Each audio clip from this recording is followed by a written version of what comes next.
Cette histoire nous vient d'Oma, qui vit dans une petite ville en Inde. Avec sa meilleure amie Raj, elles avaient réussi à convaincre ses parents de les laisser organiser une semaine complète de pyjama party pour célébrer le début des vacances d'été. Et ça les avait rendues folles de joie. Ses parents, tous deux médecins, avaient dû partir à une conférence urgente, ce qui leur laissait la maison rien que pour elles.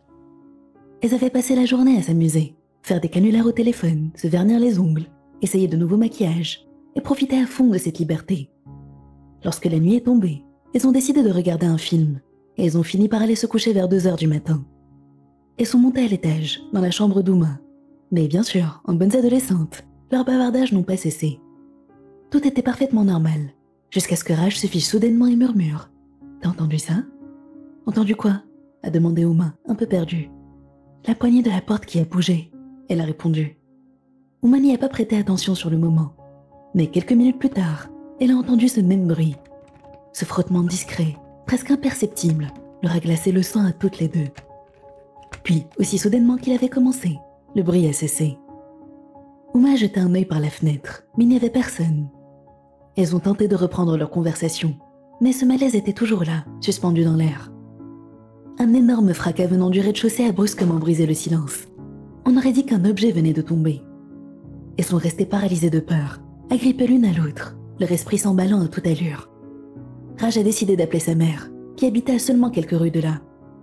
Paniquée, elle s'est précipitée vers la maison d'Oma, leur ordonnant de rester enfermée dans la chambre jusqu'à son arrivée.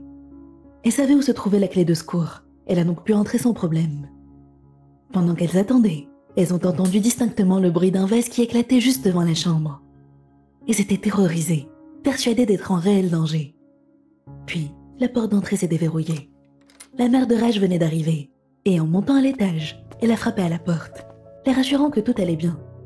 Quand elles ont ouvert, elle a éclaté de rire, leur expliquant qu'un chat errant avait réussi à s'introduire dans la maison. Elles étaient abasourdies, mais en se rappelant qu'elles avaient laissé une fenêtre ouverte plus tôt, elles ont fini par en rire aussi, même si la peur leur collait encore à la peau. Elles ont tout de même préféré passer la nuit chez Raj, histoire d'être plus tranquilles. Le lendemain matin, alors qu'elles déjeunaient tranquillement, un frisson a traversé Oma. Elle s'est tournée vers Raj, le visage blême, et a soufflé doucement.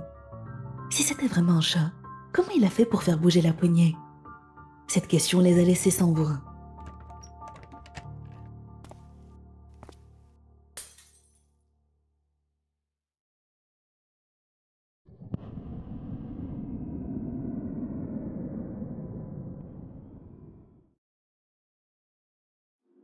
Cette histoire nous vient de Nicolas, qui vit en Bulgarie. Elle lui est arrivée quand il avait seulement 7 ans. Il était resté chez sa grand-mère, dans leur village, pendant l'hiver. C'était un petit endroit tranquille où tout le monde se connaissait. Le soir de cet incident, il est sorti sur la place du village avec ses cousins et quelques amis. Ils avaient mangé, joué, et le temps passant trop vite, il s'était fait bien plus tard que d'habitude. Finalement, l'heure de rentrée était arrivée. Leur maison se trouvait tout au bout du village, et pour y aller, ils devaient marcher sur une longue route sombre. Il y avait des maisons le long du chemin, certes, mais c'était quand même le noir complet. Il y avait bien des lampadaires, mais aucun ne fonctionnait. En marchant, ils ont remarqué un homme debout au bord de la route. Au début, ils n'y ont pas prêté attention, jusqu'à ce qu'il s'en approche. Il n'avait pas l'air normal. Sa posture était étrange, ses yeux étaient troubles. Il était ivre. Et quand ils sont passés à côté de lui, il a regardé directement la plus jeune cousine de Nicolas, qui avait à peine 5 ans, et lui a dit « T'es mignonne, toi. Tu veux venir chez moi? Je te donnerai des bonbons. » Nicolas s'est figé. Il a attrapé la main de sa cousine et a commencé à la tirer vers lui, ainsi que leur autre cousin, qui avait 6 ans. Il était le deuxième plus jeune, mais il était malin. Ils n'ont rien dit, ils ont juste accéléré le pas. Et l'homme, il est resté là, à les fixer. Quand ils sont arrivés chez eux, le cœur de Nicolas battait à tout rompre. Il y avait un portail devant la maison, et il était fermé à clé. Nicolas a aidé ses cousins à escalader. Le portail n'était pas très haut, donc il a pu sauter par-dessus. Il a récupéré la clé sous le tapis, a ouvert la porte, les a poussés à l'intérieur, puis a tout verrouillé. La maison était silencieuse. Tout le monde dormait, même sa grand-mère. Ils sont montés jusqu'au 3e étage, là où se trouvait leur chambre. Nicolas a pris du bois et allumé le poêle en métal pour les réchauffer. Et quand tout lui a semblé à nouveau sûr, il a éteint les lumières. Mais quelque chose l'a poussé à regarder dehors. Il a entrouvert le rideau, et il était là, le même homme, juste debout, elle est fixée. Nicolas n'a pas voulu effrayer ses cousins, qui commençaient déjà à s'endormir. Alors il a juste refermé les volets, et s'est assuré que la porte était bien verrouillée, puis s'est allongé entre eux. Finalement, il a fini par s'endormir aussi. Le lendemain, il n'a vu l'homme nulle part. Et pendant un moment, il a laissé son esprit croire que c'était terminé. Mais quelques jours plus tard, il a dû aller chez son autre grand-mère lui apporter des affaires. En arrivant, il a surpris une conversation entre des voisins. Et ce qu'il a entendu lui a glacé le sang. Il disait qu'un homme avait été arrêté la nuit précédente. Il avait suivi une petite fille dans le village, et il avait essayé de s'introduire chez elle. Il portait un couteau. Et à cet instant, tout s'est éclairé pour Nicolas. Cet homme, ce n'était pas juste un villageois ivre, c'était un prédateur. Et s'il n'avait pas protégé ses cousins et verrouillé cette porte à temps, Dieu seul sait ce qui leur serait arrivé.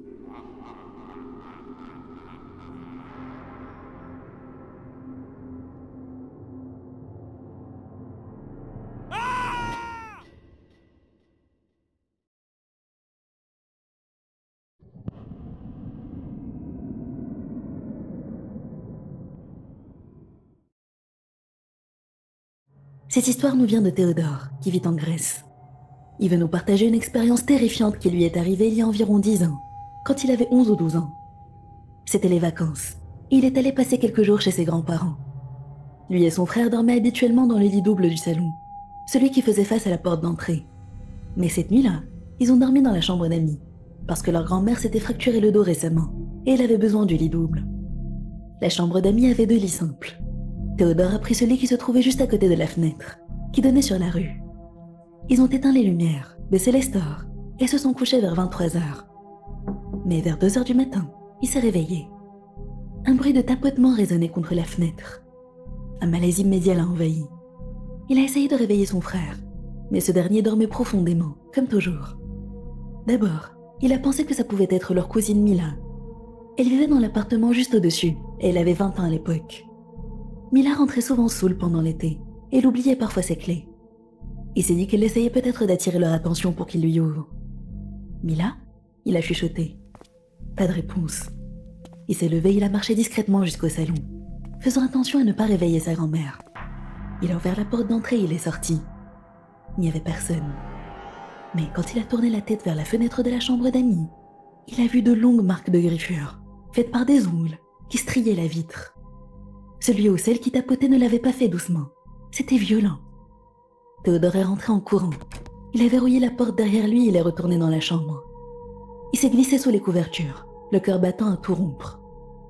Les tapotements ont repris presque instantanément, juste derrière la fenêtre. Il s'est recroquevillé sous les draps, paralysé.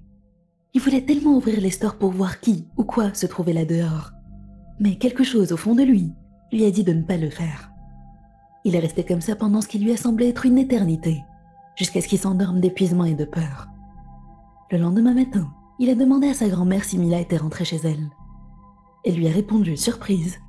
Non, Mila est partie en voyage pour toute la semaine. Cette info lui a glacé le sang. Le village où il se trouvait était minuscule, à peine assez grand pour être appelé un village. Il n'y avait aucun hôtel, aucun endroit pour qu'un inconnu passe la nuit. La ville la plus proche se trouvait à 1h30 de route. La personne qui tapait à la fenêtre cette nuit-là n'était pas un étranger de passage. Ça devait être quelqu'un du village. À ce moment-là, il a pensé que c'était peut-être une farce. Il n'y avait que 2 autres enfants dans le coin, un frère et une sœur qui, comme eux, venaient seulement pour les vacances. Ils étaient bruyants, agaçants et toujours en train de chercher à les embêter. Alors il est allé jusqu'à leur maison et il a sonné. Personne n'a répondu. Il a demandé à un voisin, et celui-ci lui a dit « Oh, cette famille est repartie il y a 2 jours. Ils sont retournés à la capitale. » Alors, si ce n'était pas Mila, et si ce n'étaient pas les seuls autres enfants du village, qui était en train de taper à la fenêtre? Jusqu'à aujourd'hui, Théodore ne le sait toujours pas. Et il est heureux de ne jamais avoir levé ses stores. Dieu seul sait ce qu'il aurait vu.